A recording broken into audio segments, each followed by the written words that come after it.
नमस्कार दोस्तों, स्वागत है आपका आपके अपने चैनल डायमंड ज्ञान अड्डा में। और मैं अतुल एक बार फिर से आपके समक्ष हाजिर हूँ एक नई वीडियो के साथ।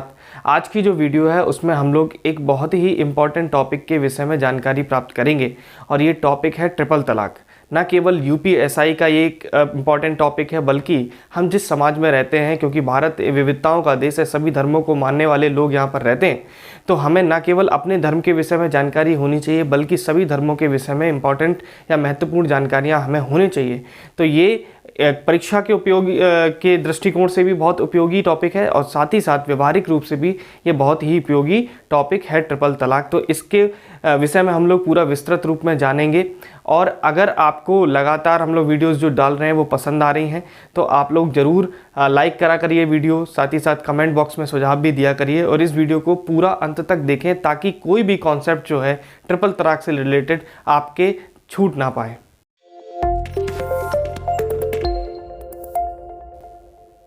चलिए दोस्तों, शुरू करते हैं और जानते हैं कि डाइवोर्स यानी कि तलाक क्या होता है। देखिए, वैसे तो हम लोग अगर हिंदू धर्म में बात करें तो तलाक को बहुत लोग जानते हैं, लेकिन अगर हम लोग मुस्लिम धर्म में बात करें कि तलाक क्या होता है तो इसके विषय में ही आपको पता है कि बहुत ज़्यादा अभी 2019 में ये एक्ट आया तो ये बहुत ही ज्वलंत मुद्दा भी रहा है। तो हम लोग तलाक की बात करने जा रहे हैं। और तलाक क्या होता है, इसको इंग्लिश में तो हम लोग डाइवोर्स बोलते हैं।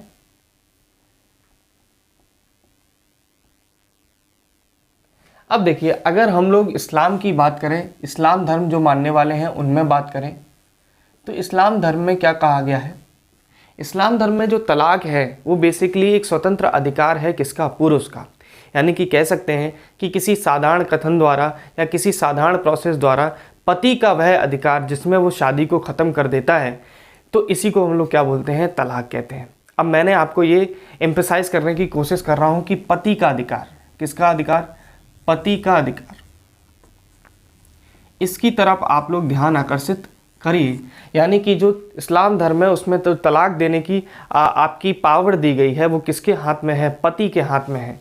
तो आप लोग के दिमाग में एक प्रश्न तुरंत बनना चाहिए, क्या मुस्लिम महिलाओं को ये अधिकार नहीं है कि वह अपने पति को तलाक दे सके? क्या उनके द्वारा दिया गया तलाक जो है मुस्लिम धर्म में मान्य होता है या नहीं? ये प्रश्न आपके दिमाग में ज़रूर बनता है। तो ये बहुत ही महत्वपूर्ण प्रश्न है। क्या प्रश्न है कि क्या मुस्लिम महिलाएं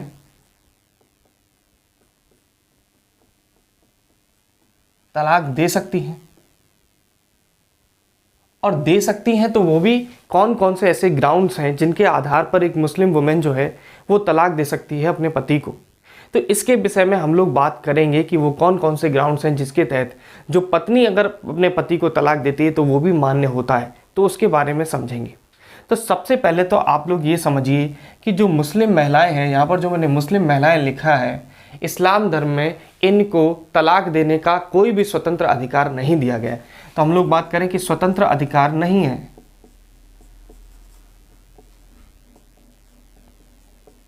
इनको स्वतंत्र अधिकार नहीं दिया गया है, लेकिन फिर भी ये अपने पति को तलाक दे सकती हैं और उसके कुछ तरीके होते हैं जिनके तहत ये अपने पति को तलाक दे सकती हैं।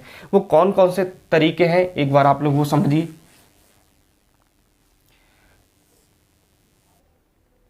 तो आप समझिए कि कितने प्रकार से एक मुस्लिम वुमेन जो है वो अपने पति को तलाक दे सकती है। और यहाँ पर मैंने पहले ही आपको बता दिया है कि जो मुस्लिम वुमेन है उसके पास स्वतंत्र अधिकार नहीं होता है। जिस तरीके से पति के पास होता है कि वह जब चाहे वह पत्नी को, मुस्लिम वुमेन को क्या कर सकता है? तलाक दे सकता है। उसी तरीके से मुस्लिम वुमेन ऐसा नहीं कर सकती, उसको स्वतंत्र अधिकार नहीं दिया गया इस्लाम में। तो अब आप समझिए, ये 3 तरीके होते हैं जिनके तहत अगर कोई मुस्लिम वुमेन तलाक देती है तो वो भी मान्य होता है। पहला होता है, इसको बोलते हैं तलाक ए तफवीज़। दूसरा तरीका होता है जो होता है खुला और मुबारत, खुला और मुबारत। और जो तीसरा तरीका होता है दोस्तों वो होता है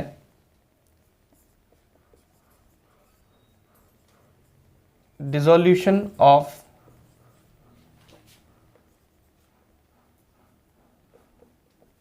मुस्लिम मैरिज एक्ट 1939, या हम कह सकते हैं कोर्ट द्वारा। क्या कह सकते हैं? कोर्ट द्वारा। देखिए अभी मैंने ये तीनों ही ग्राउंड्स यानी तीनों ही पॉइंट लिख दिए हैं, लेकिन एक एक करके मैं इनके बारे में आपको बता दे रहा हूँ कि किस तरीके से मुस्लिम वुमेन्स भी तलाक दे सकती हैं। देखिए जो तलाक ए तहफ़ीज़ होता है, तलाक ए तहफ़ीज़ जो होता है, इसमें क्या होता है पहले उसको समझिए।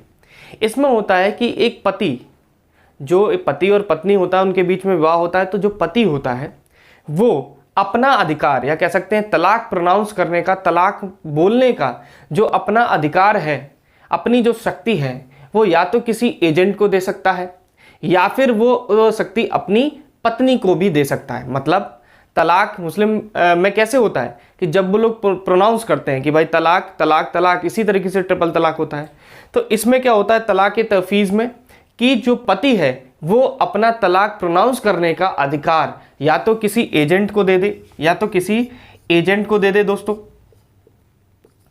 ये एजेंट है, या फिर वो किसको दे दे, अपनी वाइफ को दे दे, अपनी वाइफ को दे दे। ये उसकी वाइफ यानी कि क्या है, पत्नी है। तो तलाक हो सकता है। आप समझिए इसको, बहुत ही महत्वपूर्ण यहाँ पर ये समझना है कि एजेंट को दे दे कैसे तलाक हो जाएगा। होता क्या है कि जैसे बताइए ये एक पति है, मैं यहाँ पर कार्टून के माध्यम से इसको समझाने की कोशिश कर रहा हूँ। ये पति है, ठीक है, और यहाँ पर एक ये पत्नी है, ठीक है, ये पत्नी है, ये पति है और ये पत्नी है। अब इस पति को अपनी पत्नी को क्या देना है, तलाक देना है। क्या देना है, तलाक देना है। अब समझिए तलाक देना चाहता है ये अपनी पत्नी को। एक तो तरीका ये है कि ये क्या करे, सीधे सीधे इस पत्नी को क्या बोल दे, इस महिला को क्या बोल दे, तलाक तलाक तलाक, तो इसका क्या हो जाएगा, तलाक हो जाएगा। एक तरीका वो है। दूसरा तरीका क्या है कि इस पति ने एक एजेंट हायर किया। क्या हायर किया, एक एजेंट हायर किया। ये एजेंट है, किसी व्यक्ति को हायर किया और इसने क्या किया, अपनी जो शक्ति थी, इसकी जो पावर थी तलाक बोलने की, वो किसको दे दी, इस एजेंट को दे दी। और इस एजेंट ने क्या किया, अब डायरेक्ट पति पत्नी को तलाक नहीं बोल रहा है, ये एजेंट जो है अब इसने इस पत्नी को क्या बोल दिया, तलाक बोल दिया। और इस एजेंट के द्वारा, जब पति के द्वारा इसको शक्ति दे दी गई है, उसके बाद इसके द्वारा बोला गया जो तलाक होता है वो भी उतना ही इफेक्टिव होता है या उतना ही कारगर होता है, उसके अंदर उतनी ही शक्ति होती है जितनी कि इस पति के डायरेक्ट अपनी पत्नी को तलाक बोलने की होती है। अब आप बता, मैंने क्या यहाँ पर लिखा है, एक तो ये शक्ति अपने एजेंट को दे सकता है, तो एक तो मैंने आपको ये समझा दिया। दूसरा मैंने ये कहा कि ये पति जो है वो अपनी शक्ति तलाक बोलने की किसको दे सकता है, पत्नी को दे सकता है। किसको दे सकता है, पत्नी को दे सकता है। अब यहां पर समझिए, अब यहां पर बताइए एजेंट का काम खत्म हो गया। अब इस पति ने क्या किया, अपनी पत्नी को ही क्या दे दिया, अधिकार दे दिया। क्या दे दिया, अधिकार दे दिया। किसका अधिकार दे दिया कि ये अब क्या कर सकती है, ये क्या कर सकती है, तलाक बोल सकती है। क्या कर सकती है, तलाक बोल सकती है। तो आप समझ गए तलाक के तहफ़ीज़ क्या होता है कि तलाक के तहफ़ीज़ में जो पति होता है वो अपनी पत्नी को क्या करता है, अधिकार दे देता है तलाक बोलने का। तो भविष्य में जब उसके पत्नी को और तलाक बोलना होता है तो उस पत्नी के द्वारा बोला गया तलाक जो होता है भविष्य में क्या हो जाता है, मान्य हो जाता है। आगे मैं आपको ये भी बताने जा रहा हूँ कि कैसे मान्य हो जाता है और क्यों ये इतना इफेक्टिव है, और भारत में इसका तलाक के तहफ़ीज़ का बहुत ज़्यादा चलन भी है। अब मैं आपको ये समझा दूँ कि तलाक के तहफ़ीज़ में क्या होता है कि जब भारत में इसका और बहुत सारी मुस्लिम कंट्रीज़ है वहाँ पर इसका चलन भी है तलाक के तहफ़ीज़ का। इसमें क्या होता है कि जब शादी होती है किसी मुस्लिमों में जब शादी होती है तो क्या होता है, एक एग्रीमेंट होता है, एक एग्रीमेंट होता है पति और पत्नी के बीच, जिसमें जो पति होता है वो एग्रीमेंट पर साइन करता है। और वो एग्रीमेंट क्या होता है, वो एग्रीमेंट होता है कि पति क्या करता है, अपनी पत्नी को शादी करने से पहले ही क्या दे देता है, अधिकार दे देता है और उसमें ग्राउंड्स डिसाइड कर देता है कि भाई ये 5-6 तरीके हैं और इन 5-6 तरीकों में अगर मैंने ये काम नहीं किया तो आपके द्वारा यानी पत्नी के द्वारा मुझे तलाक बोला जा सकता है और वो तलाक जो है मेरी शादी को डिसॉल्व कर देगा। तो अब देखिए ये जो ग्राउंड्स होते हैं, कौन कौन से तरीके हैं, मतलब कौन कौन से कारण होंगे जिनके बाद ये तलाक मान्य होगा, ये कारण जो है वो लोग एग्रीमेंट में डिसाइड करेंगे। मान लीजिए पति ने ये डिसाइड कर दिया है कि अगर भविष्य में बिना बताए तुमको मैं मान लीजिए किसी दूसरी विमेन से शादी कर लेता हूँ, तो उस कंडीशन में तुम्हारे द्वारा बोला गया तलाक जो होगा वो भी तलाक मान्य होगा। अब आप इस पूरे तरीके को समझ रहे होंगे कि भारत में भी क्या होता है कि जब मुस्लिम पति और मुस्लिम वुमेन जो होती है यानी पत्नी जो होती है, शादी से पहले ही क्या होता है उनके बीच में करार होता है, क्या होता है, एग्रीमेंट होता है, और पति अपनी शक्ति तलाक बोलने की अपनी पत्नी को दे देता है। ये शक्ति का मतलब ये नहीं है कि उसके पास अब शक्ति नहीं रही, वो तलाक नहीं बोल सकता। उसने ये शक्ति अपनी पत्नी को भी दे दी है कि भविष्य में आप भी अगर इन ग्राउंड्स पर मैं खरा नहीं उतरता हूँ, मान लीजिए इनमें एक ग्राउंड हुआ कि मैं भरण पोषण का हमेशा ख्याल रखूंगा आपके, और ये नहीं कर रहा है, तो पत्नी द्वारा दिया गया तलाक भी क्या होगा, मान्य होगा। दोस्तों इसको समझ गए होंगे आप अब लोग। तो ये बहुत ही ज़्यादा महत्वपूर्ण है कि बारीकी से इन चीज़ों को समझना। दूसरा है दोस्तों खुला और मुबारत, इसको समझिए। खुला और मुबारत क्या होता है? खुला और मुबारत होता है आपसी सहमति से। कैसा? आपसी सहमति से।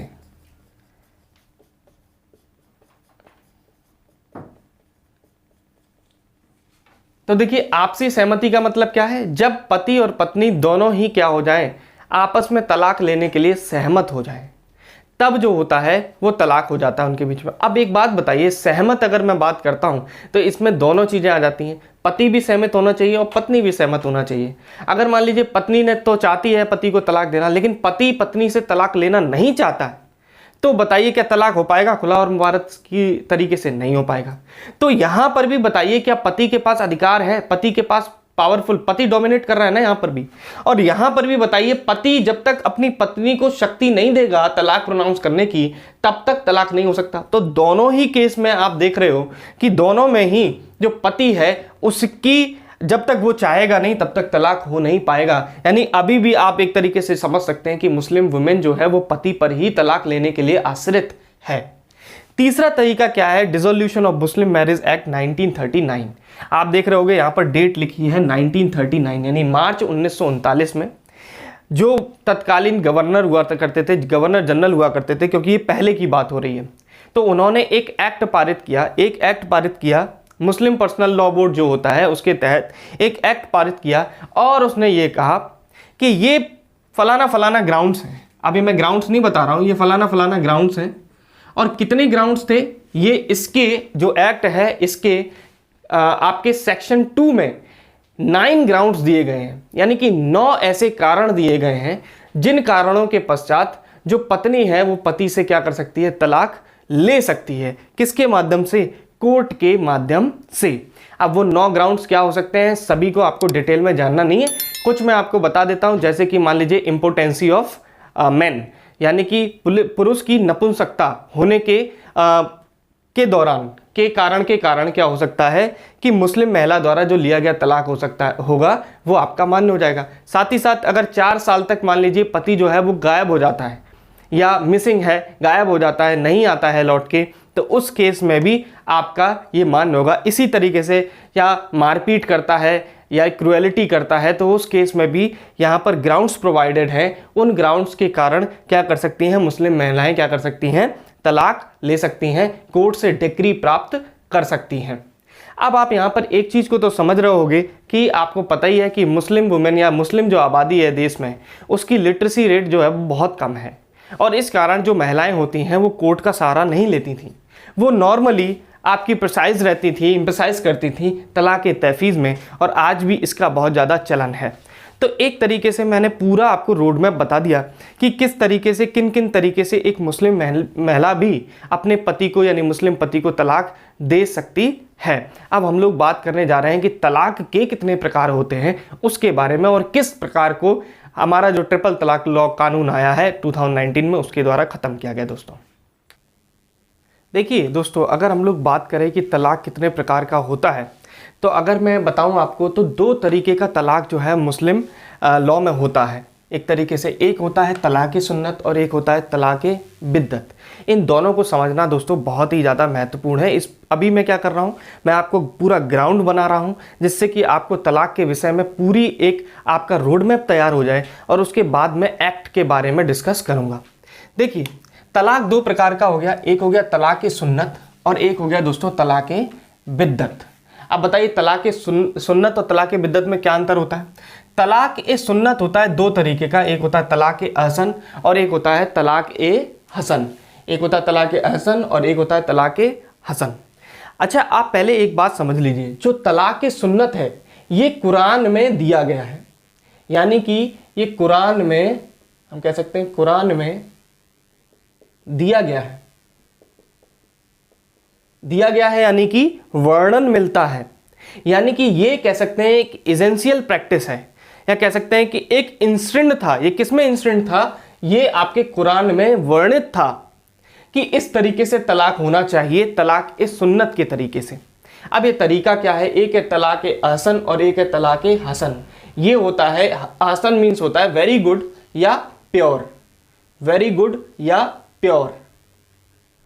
अब देखिए तलाक हसन में क्या होता है कि इसमें आपको क्या मिलता है, 90 दिन का गैप मिलता है। जैसे कि एक ये पति है, आप देखिए कार्टून के माध्यम से मैं समझाने की कोशिश कर रहा हूं, ये एक पति है और ये एक पत्नी है, ठीक है, ये एक पत्नी है और ये पति इस पत्नी को क्या देना चाहता है भाई, तलाक देना चाहता है।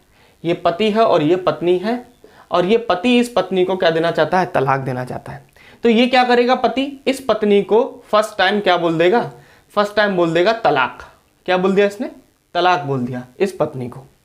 अब उसके पश्चात, तलाक बोलने के पश्चात अगला तलाक कितने दिन बाद बोलेगा, ये दूसरा तलाक बोलेगा कितने दिन बाद, इसके बीच में 90 दिन बाद। कितने दिन बाद, 90 दिन बाद।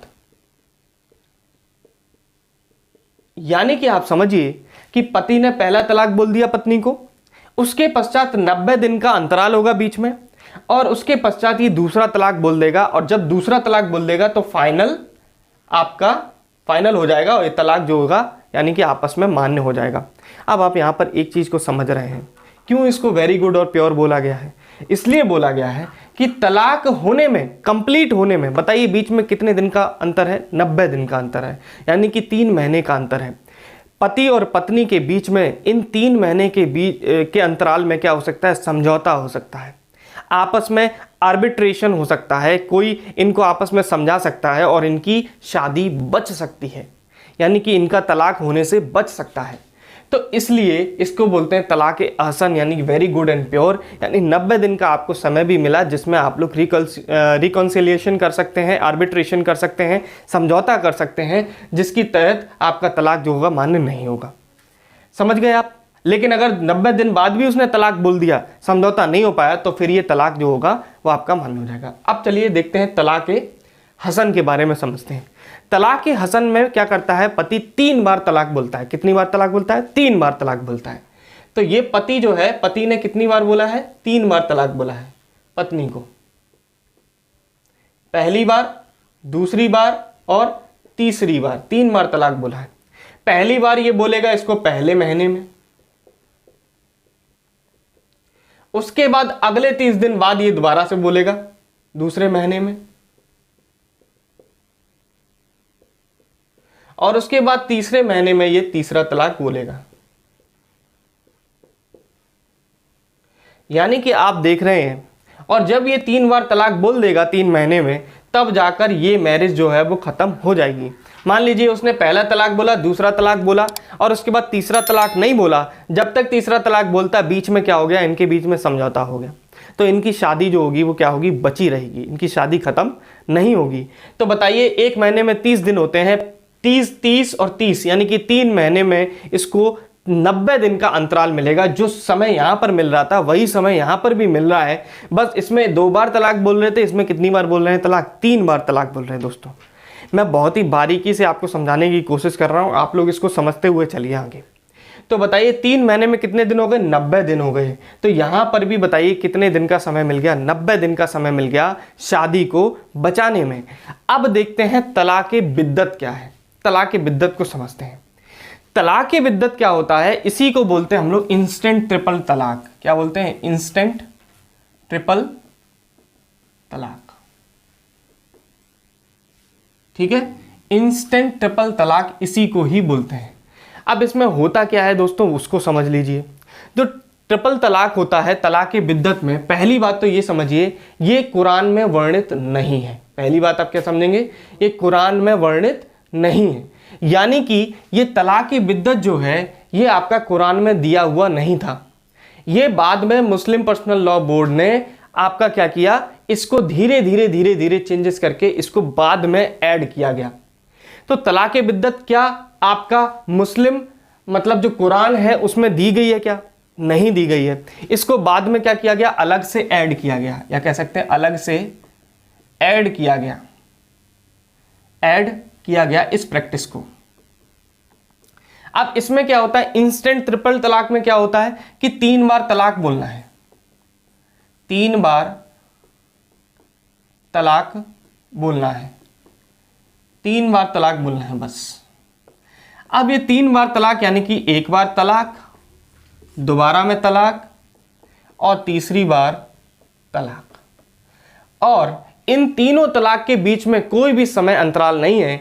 पति की मर्जी होती है कि वो चाहे तो अपने मुंह से तलाक तलाक तलाक बोल दे, चाहे तो वो व्हाट्सएप पे लिख के तलाक दे दे, चाहे तो वो क्या कर सकता है आपका ईमेल के जरिए तलाक दे सकता है, यानी कि रेडियो पे भी तलाक बोल सकता है। किसी भी माध्यम से वो 3 बार अगर पत्नी को तलाक बोलता है तो उसकी मैरिज जो होती है वो ख़त्म हो जाती है, डिसॉल्व हो जाती है, एक तरीके से कहते हैं विघटित हो जाती है, और उन पति और पत्नी के बीच में तलाक हो जाता है। क्या बताइए, समझौते का टाइम मिला?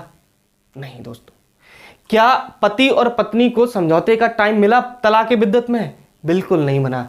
इसीलिए ये जो प्रैक्टिस है ना तो ये कुरान का पार्ट है, उसके बाद इसको अलग से ऐड किया गया, और इसी प्रैक्टिस को भारत सरकार ने क्या किया है 2019 में एक्ट के तहत गैर कानूनी करार देकर इसके खिलाफ एक्ट बना दिया, कानून बना दिया, और इसको क्या कर दिया, खत्म कर दिया। क्या तलाक सुन्नत को खत्म किया है? बिल्कुल नहीं। तलाक सुन्नत क्योंकि ये कुरान में वर्णित है और ये एक रिलीजियस पार्ट है, इसेंशियल प्रैक्टिस है किसकी, मुस्लिम धर्म की। तो आपको मैं बता दूं कि सुप्रीम कोर्ट भी यानी भारत का न्यायालय भी इस पर कोई भी कार्रवाई नहीं कर सकता। यानी कि हमें जो आर्टिकल 25 में राइट टू रिलीजन दिया गया है, धर्म को अबाध रूप से मानने, उसका आचरण करने और साथ ही साथ उसका प्रचार प्रसार करने की जो पावर हम लोग को कॉन्स्टिट्यूशन में आर्टिकल 25 प्रोवाइड करता है, जो कि हमारा मूल अधिकार है, तो उसमें हम कह सकते हैं कि दखलंदाजी कोर्ट नहीं देता, कोर्ट के जुरिस्डिक्शन से ये बाहर होता है। लेकिन कोर्ट ने कहा कि तलाक बिद्दत जो है वो एसेंशियल प्रैक्टिस नहीं है, ये बाद में अलग से ऐड की गई है, कुरान का पार्ट नहीं है, इसीलिए कोर्ट ने इसको क्या कर दिया, खत्म कर दिया। तो बताइए, तलाक तलाक तलाक देने के बाद सीधे सीधे क्या हो गया, तलाक मान्य हो गया, और समझौते का कोई भी समय आपस में पति और पत्नी को नहीं मिला। अब होता क्या है कि जब इस तरीके से तलाक हो जाता है दोस्तों, तो उसके पश्चात एक प्रक्रिया है, एक प्रक्रिया है जिसको हम लोग बोलते हैं हलाला। क्या बोलते हैं? हलाला। ये बहुत आपने सुना होगा हलाला के बारे में, लेकिन रियल में हलाला होता क्या है पहले इसको आप जान लीजिए। यानी कि पति और पत्नी के बीच में समझौते का टाइम नहीं मिला, पति और पत्नी के बीच में तलाक हो गया है। अब मान लीजिए 5 दिन बाद, 10 दिन बाद, 1 महीने बाद पति और पत्नी के बीच में समझौता हो जाता है, और पति कहता है या पत्नी कहती है कि चलिए दोबारा से फिर से हम लोग शादी करते हैं। तो उसके बाद उनकी शादी ऐसे आराम से नहीं हो सकती, उसके लिए पत्नी को, किसको, पत्नी को एक प्रोसेस, प्रक्रिया के तहत होकर गुजरना पड़ेगा, जिसको हम लोग बोलते हैं हलाला। और हलाला में क्या होता है, पत्नी को अपने से बड़े किसी व्यक्ति के साथ विवाह करना पड़ता है, विवाह संबंध स्थापित करना पड़ता है, और उसके पश्चात जब ये व्यक्ति जिसके साथ उसने, नए व्यक्ति के साथ जिसके साथ उसने शादी की है, वो व्यक्ति इसको पुनः तलाक देगा, तभी ये स्त्री अपने पति से दोबारा से शादी कर सकती है। दोस्तों, क्या आप इसको समझ रहे हैं? पहले क्या होगा हलाला में कि पत्नी जो होगी वो किसी बड़े के साथ, अपनी आयु से बड़े के साथ क्या करेगी, विवाह करेगी, अन्य किसी व्यक्ति के साथ, अपने पति के साथ नहीं। फिर वो अन्य व्यक्ति इस पत्नी को क्या देगा, तलाक देगा, और उसके बाद ये पत्नी जो है पति के साथ क्या कर सकती है, तलाक मतलब कि दोबारा से शादी कर सकती है। ये है हलाला की प्रोसेस। अब इसी में ही दोस्तों आपने सुना होगा कि कई ऐसे मौलाना होते हैं जिनको जो है हलाला के लिए यूज़ किया जाता है। क्या क्यों किया जाता है? क्योंकि वो थोड़े बुजुर्ग होते हैं और उनके साथ वैवाहिक संबंध स्थापित किया जाता है और उसके एवज में वो लोग क्या लेते हैं? पैसे भी लेते हैं। तो ये एक डिस्कशन का विषय नहीं है, हलाला प्रोसेस को मैंने आपको अच्छे से समझा दिया है। तो इस तरीके से तलाक बिद्दत होती है और जिसको हमारी गवर्नमेंट ने ट्रिपल तलाक के जो एक्ट बनाया है उसके तहत ख़त्म कर दिया। दोस्तों जो ट्रिपल तलाक होता है, उस ट्रिपल तलाक एक्ट जो बनाया गया 2019 में, इसका क्या बैकग्राउंड रहा और इसको लाने के लिए क्या क्या हुआ है देश में, उन चीज़ों को पहले समझना बहुत ही महत्वपूर्ण है, तभी हम लोग एक्ट के विषय में समझेंगे। देखिए, दो लोग हैं, एक है शाह बानो और एक है शायरा बानो। पहले तो ये आप समझिए, शायरा बानो और शाह बानो जो है वो दोनों सेम नहीं है। लोग बाग इसको सेम मान लेते हैं, शायरा बानो ही मान लेते हैं, इसको शाह बानो ही मान लेते हैं। शायरा बानो और शाह बानो हो जाती हैं और शाह बानो शायरा बानो हो जाती हैं। तो पहले इनको समझिए। शाह बानो का जो केस हुआ वो 1978 में हुआ। अब समझिए क्या थी ये शाह बानो जो थी, वो मध्य प्रदेश से आती थी। कहाँ से? मध्य प्रदेश से। और मध्य प्रदेश के भी इंदौर से आती थी। कहाँ से आती थी? इंदौर से आती थी। आपको पता है सबसे क्लीन शहर भी है इंदौर। तो मध्य प्रदेश के इंदौर से ये आती थी। कौन? शाह बानो। इनके 5 बच्चे थे। कितने बच्चे थे इनके? शाह बानो के 5 बच्चे थे दोस्तों। तो शाह बानो को क्या किया गया? इनके पति द्वारा तलाक दे दिया गया। कैसा तलाक दिया गया? वो तलाक दिया गया तलाक बिद्दत वाला, यानी तलाक वाला, तलाक सुन्नत वाला नहीं दोस्तों, क्योंकि तलाक बिद्दत जो है मुस्लिम पर्सनल लॉ बोर्ड के द्वारा ऐड किया गया, तो ये बहुत ही चलन में था और इसको माना करते थे लोग। तो बताइए, इनके 5 बच्चे थे, मध्य प्रदेश इंदौर से ये आती थी। 1978 में इनके पति द्वारा क्या कर दिया गया? इनको तलाक दे दिया गया। और ये 62 ईयर्स की थी। कितने साल की थी शाह बानो? 62 ईयर्स की थी। 62 ईयर्स की थी और 5 बच्चे भी इनके थे। और इनके पति ने जब इनको तलाक दे दिया तो समझिए इनके पास जो फाइनेंशियल क्राइसिस है वो कितनी बड़ी होगी। तो इनके पास जीवनोपार्जन के लिए कोई भी माध्यम नहीं था, कोई भी पैसा नहीं था। और ये कुछ इनके पास, और दूसरी चीज़ सबसे बड़ी बात, ये 62 साल की हो चुकी थी दोस्तों। तो ये कोई कार्य ऐसा कर भी नहीं सकती थी जिससे कि पैसा अधिक से अधिक आ सके। तो हुआ क्या, जब इन्हें 1978 में तलाक दे दिया गया तो ये पहुंच गई कहाँ? कोर्ट, यानी सुप्रीम कोर्ट पहुंच गई। और इन्होंने इनके खिलाफ, अपने पति के खिलाफ केस कर दिया और ये कहा कि मुझे जीविकोपार्जन के लिए कुछ भत्ता, यानी निर्वाह भत्ता दिया जाए। इनकी डिमांड क्या थी? कि हमें निर्वाह भत्ता जो है वो प्रदान किया जाए, जिससे कि मैं आगे अपना जीवनोपार्जन कर सकूं। तो भाई कोई दिक्कत नहीं, यहाँ तक सब कुछ सही चल रहा है।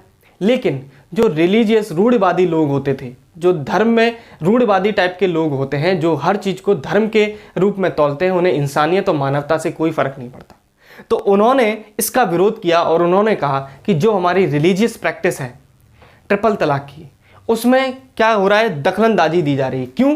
क्योंकि जब ये कोर्ट पहुंची सुप्रीम कोर्ट ने, तो सुप्रीम कोर्ट ने एक भारतीय दंड संहिता का एक 125 धारा है, धारा 125 किसकी? भारतीय दंड संहिता की धारा 125 है। और उसके तहत कोर्ट ने क्या किया? इनके जो पति थे उनको निर्वाह भत्ता देने के लिए कहा। कोर्ट ने ऑर्डर पास कर दिया और कोर्ट ने कहा कि इनको निर्वाह भत्ता दिया जाए। तो जो रूढ़िवादी लोग थे उन्होंने कहा कि हमारी जो रिलीजियस प्रैक्टिस है, यानी कि तलाक देने की, उसमें क्या कर रहा है कोर्ट? दखलंदाजी दे रहा है। ऐसे तो फिर कोई हमारे मतलब कोई तलाक देगा ही नहीं, हो सकता है ना, क्योंकि उसको निर्वाह मजदूरी देनी पड़ेगी। तो जो रिलीजियस पॉइंट ऑफ व्यू है उसमें इस चीज़ को गलत साबित हुआ। तो बाद में क्या हुआ कि इसी को लेकर विवाद चला और जब राजीव गांधी की सरकार थी 1986 में राजीव गांधी की सरकार थी, राजीव गांधी की सरकार ने एक रिजोल्यूशन यानी एक्ट पारित किया और उसके तहत क्या हुआ कि जो कोर्ट का आदेश था उसको पलट दिया गया दोस्तों। कोर्ट का आदेश पलट दिया गया शाह बानो के साथ। मुझे लगता है, मेरे ओपिनियन में आपका जो न्याय होना चाहिए वो नहीं हुआ, क्योंकि कोर्ट ने अपना आदेश पलट दिया। तो यही केस के लिए आज भी उनको बोला जाता है कि राजीव गांधी ने उस टाइम पे गलत किया था। लेकिन ये हुआ क्या था कि 1986 में ही बाबरी मस्जिद जो थी उसके दरवाजे भी खोल दिए गए थे दोस्तों। 1986 में ही बाबरी मस्जिद के दरवाजे भी खोल दिए गए थे। तो कुछ लोग इसको बोलते हैं कि एक तरफ तो मुस्लिम जो कम्युनिटी है उसके साथ जो मुस्लिम धर्मांध लोग थे, यानी कि रूढ़िवादी लोग थे, उनके साथ सही व्यवहार किया गया है। इस प्रैक्टिस को दोबारा से वैसे ही रखने में कोई दखलंदाजी ना देखे। दूसरी तरफ क्योंकि इससे हिंदू लोग जो थे वो बोल सकते हैं कि एक तरीके से रुष्ट हो गए, तो उनको कुछ कुछ देने के लिए इन्होंने क्या किया, बाबरी मस्जिद के दरवाजे खोल दिए गए। ऐसा माना जाता है, लोग ऐसा कहते हैं, मैं कोट अनकोट में ये बात कह रहा हूं, ऐसा माना जाता है और ऐसा लोग वहां पर मानते हैं कि दोनों कम्युनिटीज को खुश करने के लिए राजीव गांधी सरकार ने ये काम किया। अब ये बात थी शाह बानो की। अब पढ़ते हैं शायरा बानो का कि शायरा बानो केस क्या था दोस्तों। तो शायरा बानो केस जो हुआ 2016 में, समझिए क्या हुआ शायरा बानो के साथ। इनके पति थे जिनका नाम था रिजवान अहमद। इनके पति थे जिनका नाम था रिजवान अहमद। और रिजवान अहमद जो थे, इन्होंने 15 साल से ये लोग शादीशुदा थे। 2016 में इनको क्या दे दिया, तलाक दे दिया। किनको दे दिया तलाक? शायरा बानो को क्या दे दिया, तलाक दे दिया। और तलाक भी कौन सा तलाक दोस्तों, यहां पर बहुत ज्यादा गौर करिए, कौन सा तलाक? तलाक ए बिद्दत। क्या दे दिया? तलाक ए बिद्दत। ये वाला तलाक जो है इन्होंने दे दिया, रिजवान अहमद ने शायरा बानो को। एक स्टोरी के तरीके से आप लोग इसको पढ़ते चलिए, आनंद भी आएगा और साथ ही में आपके जो पॉइंट्स होंगे वो भी आपके दिमाग में क्लियर हो जाएंगे। शाह बानो समझ में आए। शायरा बानो को 2016 में रिजवान अहमद ने तलाक दे दिया, तलाक ए बिद्दत दे दिया।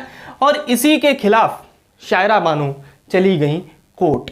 इसी के खिलाफ कहां चली गई? कोर्ट चली गई शायरा बानो, सुप्रीम कोर्ट चली गई।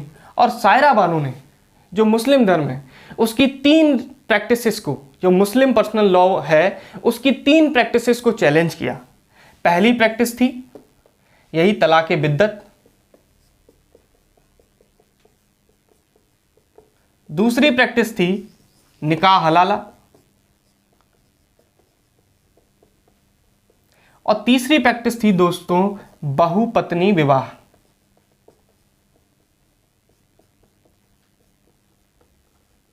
ये 3 प्रैक्टिसेस जो थी मुस्लिम पर्सनल लॉ बोर्ड की, उसकी प्रैक्टिसेस को चैलेंज किया किसने? शायरा बानो ने। शायरा बानो बनी पिटिशनर और साथ ही साथ रिस्पोंडेंट यानी कि प्रत्युत्तरदाता कौन बने? वो बने आपके रिजवान अहमद, जिनको जवाब देना था। पिटिशनर मतलब जिसने मामला दर्ज कराया है, और रिस्पोंडेंट मतलब प्रत्युत्तरदाता, मतलब कि जो इस पर क्या करेगा, अपने जवाबदेही होगी, जो जवाब देगा। तो उन्होंने किस किस को टैग किया? उन्होंने रिजवान अहमद को भी टैग किया, उन्होंने यूनियन ऑफ इंडिया यानी देश को भी टैग किया, जो केंद्र सरकार उसको भी टैग किया। साथ ही साथ उन्होंने जो आपके और भी मिनिस्ट्री थी, इसी तरीके से कई मिनिस्ट्रीज को उन्होंने टैग करके, यानी कि वो सभी रिस्पोंडेंट मिले। और कोर्ट ने उसके बाद क्या कहा, सभी से जवाब तलब किया, सभी से रिटन स्टेटमेंट्स लिए कि आप इसके बारे में क्या कहते हैं, आप इसके बारे में क्या कहते हैं। तो एक 5 जजों की खंडपीठ बनाई गई, 5 जजों की एक खंडपीठ बनाई गई। उसमें एक मुस्लिम जज भी थे। ये मैंने आपको इसलिए नहीं बता रहा हूँ कि केवल आप मुस्लिम का नाम ले रहे हो, ये इसलिए बता रहा हूँ क्योंकि ये एक मुस्लिम धर्म से रिलेटेड टॉपिक था, तो उसमें एक मुस्लिम जज को रखना भी महत्वपूर्ण होता है। तो दोस्तों इस कारण क्या हुआ कि बहुपत्नी विवाह इन सबको उन्होंने चैलेंज किया। तो समझिए दोस्तों क्या हुआ कि पिटिशनर जो थी वो आपकी रही शायरा बानो, और जो रिस्पोंडेंट थे वो आपके कौन कौन थे। तो मैं ज़्यादा की लिस्ट की बात नहीं करूंगा, मेन Rizwan Ahmed, union of India और यही सब थे, और साथ ही साथ ये थी पिटिशनर शायरा बानो। तो 5 जजों की एक खंडपीठ बनी और उसने क्या किया, इन सबसे कहा कि आप इनसे कहा कि अपने अपने जवाब जो है वो कोर्ट में दाखिल करिए। तो इसमें जो मुस्लिम पर्सनल लॉ बोर्ड था उसने ये कहा कि जो तलाक ए बिद्दत है ये मुस्लिम धर्म की एक रिलीजियस प्रैक्टिस है और इसमें कोर्ट को दखल देना नहीं चाहिए, क्योंकि हमारे पास राइट टू रिलीजन है, और वो भी क्या है, एक मूल अधिकार है कि अपने धर्म को हम मान सकते हैं, आबाद रूप से उसका आचरण कर सकते हैं और साथ ही साथ उसका प्रचार प्रसार भी कर सकते हैं। यानी कि कोर्ट के ज्यूरिसडिक्शन में ये नहीं आता था। और इसमें जीत हुई थी जब ये एक्ट पारित हुआ था, गैर कानूनी बताया गया 3-2 से, यानी कि 3 ऐसे जज थे जो कि इसके खिलाफ थे, यानी कि उन्हें क्या करना था, शायरा बानो की बात मानी थी, और 2 जज ऐसे थे जिन्होंने शायरा बानो की बात नहीं मान रहे थे। वो किसके साथ थे, रिजवान अहमद के साथ। तो आप इस तरीके से समझ लीजिए। और इसमें कोर्ट ने क्या किया, उसके पश्चात इसको गैर कानूनी तो साबित किया, यानी कि आप तलाक नहीं दे सकते, लेकिन उसके बाद कोर्ट ने कहा भाई तलाक तो नहीं दे सकते, लेकिन तलाक अगर किसी ने दिया है मान्य हो गया अगर तलाक। तो एक बात बताइए, तलाक अगर किसी ने दे दिया तो उसके बाद उस व्यक्ति का क्या होगा, उसको क्या क्या सजा मिलेगी, उसको क्या क्या सजा मिलेगी, उसके बारे में तो कोर्ट डिसाइड नहीं कर सकती, क्योंकि कोर्ट का काम होता है कि whatever that has been jotted down in the constitution, जो कुछ भी कॉन्स्टिट्यूशन में लिखा हुआ है उसी को इंटरप्रेट करना, उसी को समझाना और उसी के बारे में बात करना, ये कोर्ट का काम है। नया कोई कानून बनाना, नई सजा का प्रावधान करना, ऐसा कोर्ट का काम है ही नहीं। तो कोर्ट ने कहा किसको, आपकी केंद्र सरकार को, और उन्होंने ये कहा दोस्तों कि आप इस पर एक एक्ट बनाइए और एक एक्ट लाकर इसको समाप्त करिए। तो फिर उसके पश्चात आपको पता है 2018 में भी लोकसभा से तो ये बिल पास हुआ, लेकिन राज्यसभा में बहुमत ना होने के कारण ये दोस्तों बिल पास नहीं हो पाया। लेकिन बाद में 2019 में ये दोबारा से लोकसभा और राज्यसभा से पारित होकर ये एक एक्ट का इसकी शक्ल उसने ले ली। तो यहाँ से अब स्टार्ट होता है, हम लोग पढ़ने जा रहे हैं कि जो ट्रिपल तलाक एक्ट है उसके बारे में। दोस्तों आइए दोस्तों समझते हैं कि क्या है मुस्लिम महिला विवाह अधिकार संरक्षण अधिनियम 2019। मैंने इसकी पूरी जो भी ग्राउंड होते हैं, जो भी हिस्ट्री है, उसके बारे में, डिटेलिंग के बारे में मैंने पूरा डिस्कस पहले कर लिया है। अब यहाँ पर जो सबसे महत्वपूर्ण है, जो एग्जाम पॉइंट ऑफ व्यू से पूछा जाता है, यूपीएसआई हो एग्जाम में जो पूछे जाएंगे क्वेश्चन, क्योंकि ट्रिपल तलाक बहुत ही महत्वपूर्ण है, 2019 में है, तो इसमें है मुस्लिम महिला विवाह अधिकार संरक्षण अधिनियम 2019 और इसी को हम लोग बोलते हैं ट्रिपल तलाक। अब इसमें सबसे पहले समझिए क्या हुआ कि 19 सितंबर, यहाँ पर मैंने डेट लिख रखी है, आप देखिए यहाँ पर है 19 सितंबर 2018 को। तो 19 सितंबर 2018 को क्या हुआ, जो केंद्रीय मंत्रिमंडल थी, यानी कि केंद्रीय मंत्रिमंडल ने तलाक ए बिद्दत, या मैं इसको ट्रिपल तलाक लिख दे रहा हूं, यहीं पर आप लोग याद समझ जाना, ट्रिपल तलाक। तो केंद्रीय मंत्रिमंडल ने ट्रिपल तलाक को दंडनीय अपराध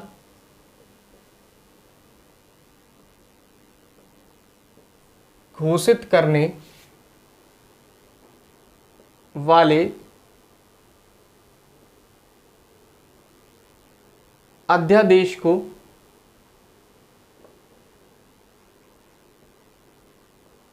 स्वीकृति दी। तो दोस्तों समझिए कि केंद्रीय मंत्रिमंडल जो था, उन्होंने 19 सितंबर 2018 को एक अध्यादेश की इसको स्वीकृति दी, जिसका काम क्या था कि जो भी ट्रिपल तलाक प्रैक्टिस है उसको दंडनीय अपराध माने जाए। तो यहाँ पर इसने अध्यादेश को स्वीकृति दी। फरवरी 2019 में क्या हुआ दोस्तों, फरवरी 2019 में राष्ट्रपति द्वारा अध्यादेश लाया गया।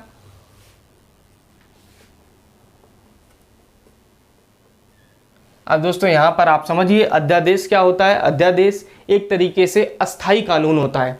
अस्थाई, तो अस्थाई क्यों होता है और इसको लाता कौन है, राष्ट्रपति लाता है। राष्ट्रपति को ये लाने की शक्ति क्या है, आर्टिकल 123 यानी कि 123 में राष्ट्रपति के पास ये अधिकार होता है कि 17 की स्थिति में बहुत इमरजेंसी हो, या कह सकते हैं कि बहुत ज़रूरत है किसी एक्ट की, तो राष्ट्रपति एक अध्यादेश लेके आता है। और राष्ट्रपति अध्यादेश उन्हीं विषयों पर ला सकता है जिन विषयों पर संसद कानून बनाती है। और राष्ट्रपति द्वारा जो लाया गया अध्यादेश होता है वो अध्यादेश कम पावरफुल नहीं होता है, उसमें उतनी ही शक्ति होती है जो एक्ट बनाए जाते हैं, कानून बनाए जाते हैं, कहाँ पर, संसद में बनाए जाते हैं। लेकिन ये अस्थाई कानून होता है, 6 हफ्ते इसकी वैलिडिटी होती है। अगर संसद से इसको स्वीकृति नहीं मिलती है तो 6 हफ्ते में ये जो एक्ट है इसको पारित कराना है संसद से, लोकसभा और राज्यसभा से।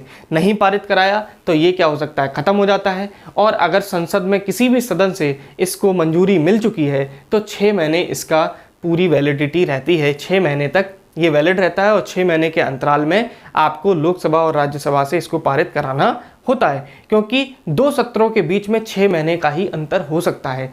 इसीलिए आप समझिए, हम लोग को पता है कि 2 सत्र होते भी हैं लोकसभा और राज्यसभा के। तो राष्ट्रपति द्वारा अध्यादेश लाया गया ट्रिपल तलाक के लिए, और 21 जून 2019 को समझिए दोस्तों ये लोकसभा में पेश किया गया।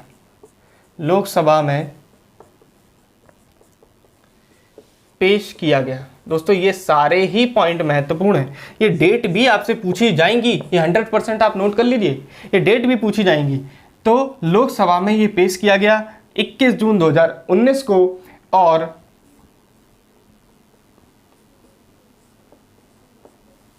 अगर हम लोग बात करें कि कितने वोट जो है वो पक्ष में पड़े और कितने वोट विपक्ष में पड़े, तो लोकसभा में पक्ष में इसमें 303 वोट पड़े और विपक्ष में 82 वोट पड़े। और ये लोकसभा से आपको बता दूं मैं 25 जुलाई 2019 को पारित हो गया, लोकसभा से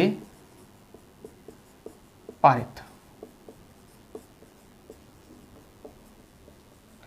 बात करते हैं लोकसभा से तो पारित हो गया, इसके बाद इसको राज्यसभा भी पहुंचना है। तो 30 जुलाई 2019 को ये राज्यसभा से भी पारित हो गया यहाँ पर। और इसके पक्ष में राज्यसभा में जो पक्ष था, पक्ष में इसके 99 वोट पड़े और साथ ही साथ विपक्ष में 84 वोट पड़े। दोस्तों पक्ष में 99 वोट पड़े और विपक्ष में 84 वोट पड़े। आप देख ही रहे हो पक्ष का ज़्यादा है, यानी कि यहाँ से भी ये 30 जुलाई 2019 को राज्यसभा से पारित हो गया।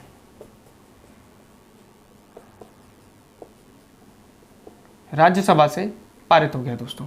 और राज्यसभा से पारित होने के पश्चात ये जो है प्रभावी कब से माना जाता है, याद रखिए दोस्तों, ये बहुत ही ज़्यादा महत्वपूर्ण लाइन में लिख रहा हूँ कि ये प्रभावी कब से माना जाता है ये एक्ट। तो मैं यहाँ लिख दे रहा हूँ आपको कि प्रभावी माना जाता है आपका 19 सितंबर 2018 से ही इसको प्रभाव में माना जाता है। यानी कि प्रभाव में माना जाने का मतलब क्या होता है दोस्तों?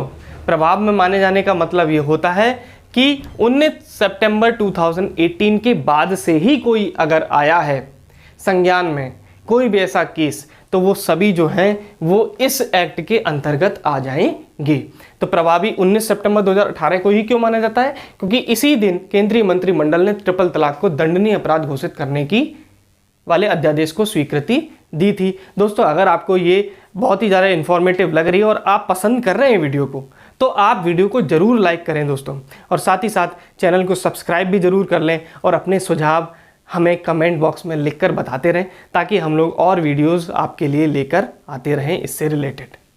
दोस्तों अभी हम लोग आगे बढ़ते हैं और देखते हैं कि इसमें बारी बारी से एक्ट में क्या दिया गया है। दोस्तों देखिए दोस्तों, चलिए एक एक करके हम लोग समझते हैं धारा में कौन कौन से एक्ट्स हैं।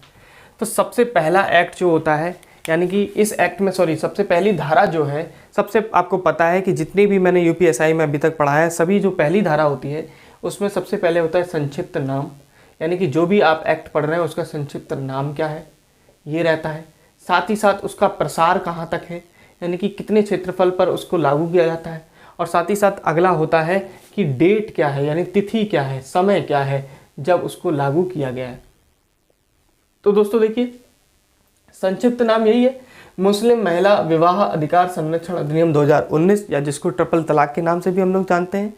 और प्रसार कहाँ पर है, तो बताइए प्रसार कहाँ पर है? तो पूरे संपूर्ण भारत पर इसका प्रसार है, ठीक है। और तिथि कब है, तो तिथि भी मैंने आपको बता दिया था कि 19 सितंबर 2018 से ये प्रभावी रूप से माना जाता है एक्ट, तो ये उसकी तिथि हो गई पूरे संपूर्ण भारत में।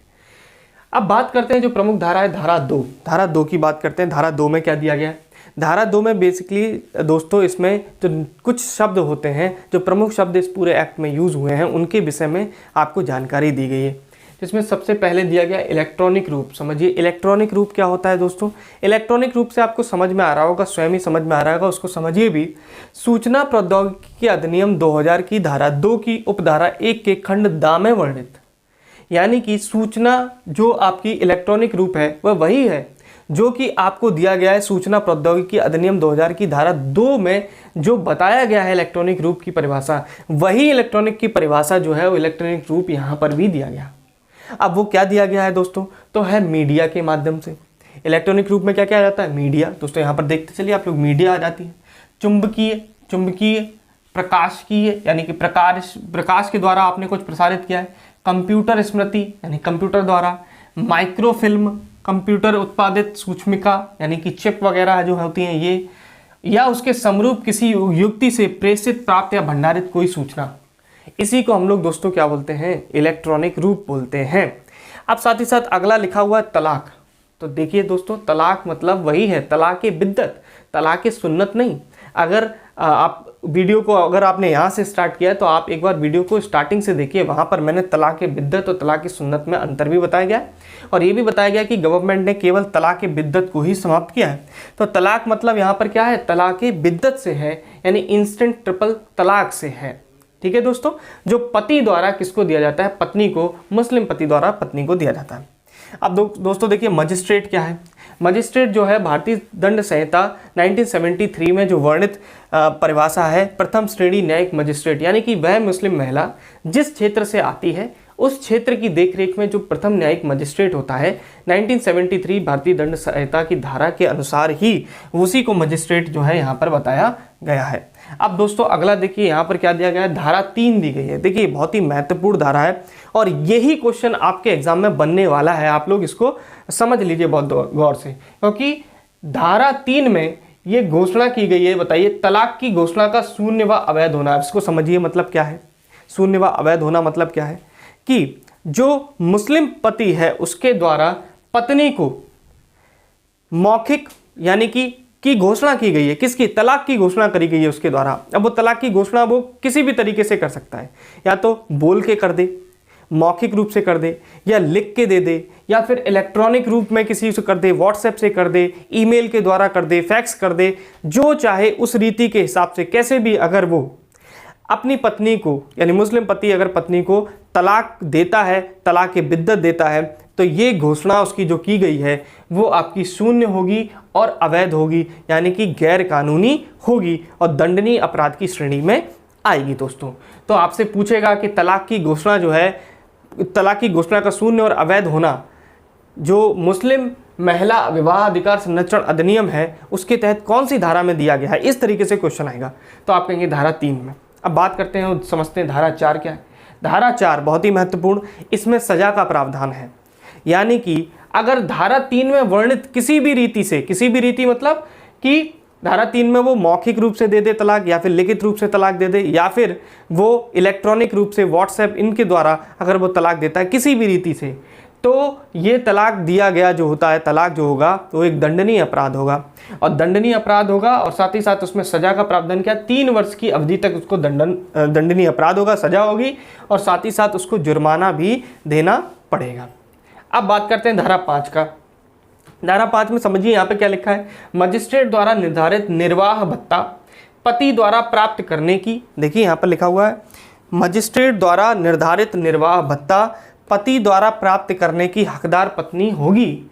यानी कि दोस्तों आप समझिए, पत्नी स्वयं के लिए और साथ ही साथ अपने आश्रित बच्चों के लिए भी जो मजिस्ट्रेट डिसाइड करेगा उतना निर्वाह भत्ता जो है वो पति को देना होगा, और उसकी हकदार जो होगी वो पत्नी होगी। दोस्तों यहाँ पर ये बताया गया है सॉरी दोस्तों।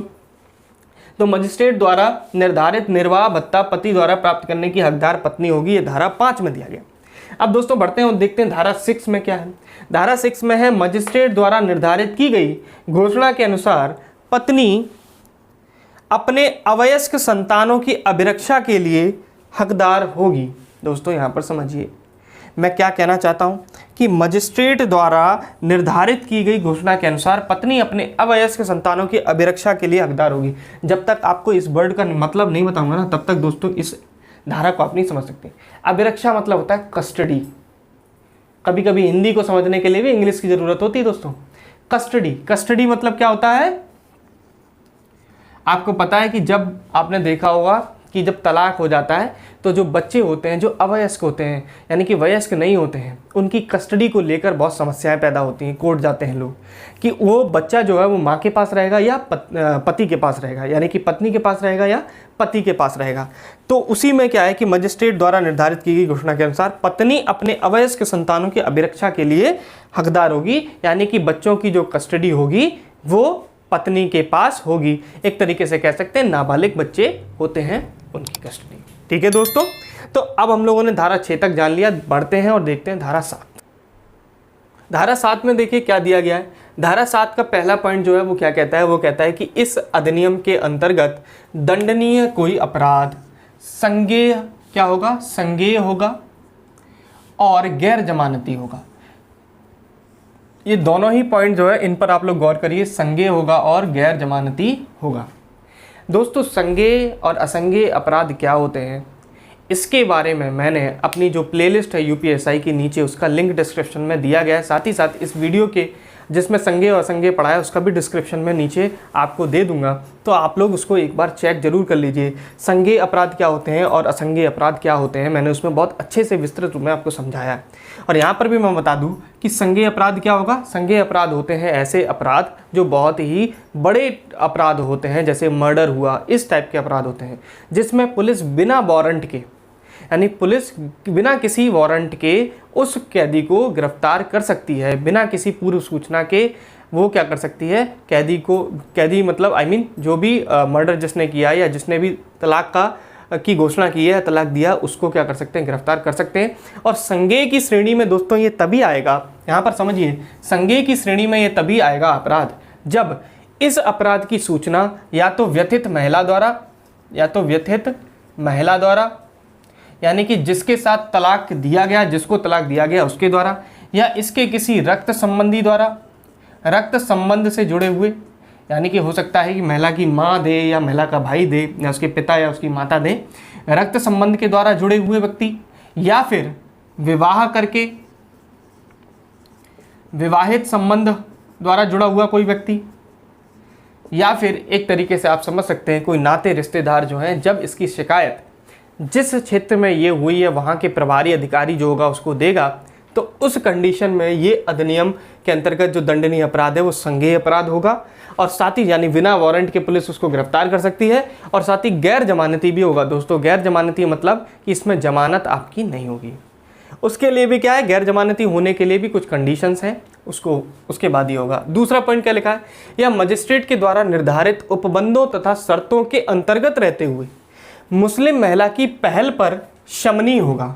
मुस्लिम महिला की पहल पर शमनीय होगा दोस्तों, यानी कि अगर मुस्लिम महिला जो है वो मजिस्ट्रेट के सामने एक पहल करती है, कि वो पहल क्या करती है कि कुछ उपबंध और शर्तों के अंतर्गत रहते हुए मुस्लिम महिला की पहल पर यह शमनीय अपराध होगा। यानी कि इस शमनीय और अशमनीय मतलब क्या होता है, इसके बारे में भी दोस्तों मैंने पीछे अपनी वीडियोस में पढ़ाया हुआ है, क्या होते हैं शमनीय अपराध और क्या होते हैं अशमनीय अपराध। तो आप लोग एक बार उसको जरूर चेक करिए और सारी वीडियोस को आप लोग अंत तक देखा करिए, ताकि आपको संपूर्ण जानकारी जो है वो एक्ट से रिलेटेड मिल सके, और साथ ही साथ कुछ पॉइंट्स जो हैं उनके विषय में भी मिल सके। तो शमनीय माने होता है दोस्तों समझौता। क्या होता है, समझौता। और समझौता यानी कि कुछ शर्तों और उपबंधों के अंतर्गत रहते हुए महिला की पहल पर समझौता आपस में पति और पत्नी के बीच में हो सकता है, तो ये शमनीय अपराध होगा। इस तरीके से दोस्तों मैंने ट्रिपल तलाक को, मैंने इसकी हिस्ट्री भी कवर करी, मैंने इसके ग्राउंड्स भी कवर किए, इसकी विस्तृत और कंप्लीट नॉलेज एक्ट के साथ प्रदान करी है आपको। दोस्तों अगर आपको ये वीडियो इन्फॉर्मेटिव लगी है, अच्छी लगी है, तो आप लोग इस वीडियो को लाइक करिए और इसको इसमें कमेंट भी करिए और सुझाव भी दीजिए जो हमें नेक्स्ट चेंजेस करने हैं। और लगातार यूपीएसआई की जो वीडियोस मैं डाल रहा हूँ, मैं सारी मूल विधि जो है वो आपको डालूंगा। साथ ही साथ एक मानसिक अभिरुचि का भी चैप्टर आता है जो बहुत ही महत्वपूर्ण होता है यूपीएसआई के पॉइंट ऑफ व्यू से, और वो आपको पढ़ने में समझने में बहुत ज़्यादा समस्या भी आती है। उस चैप्टर को भी मैं पूरा विधिवत ख़त्म कराऊंगा अपनी वीडियोज़ के माध्यम से। तो दोस्तों इस चैनल को सब्सक्राइब करिए डायमंड ज्ञान अड्डा को, और इसी तरीके से अपना प्यार और सपोर्ट हमें देते रहिए। धन्यवाद।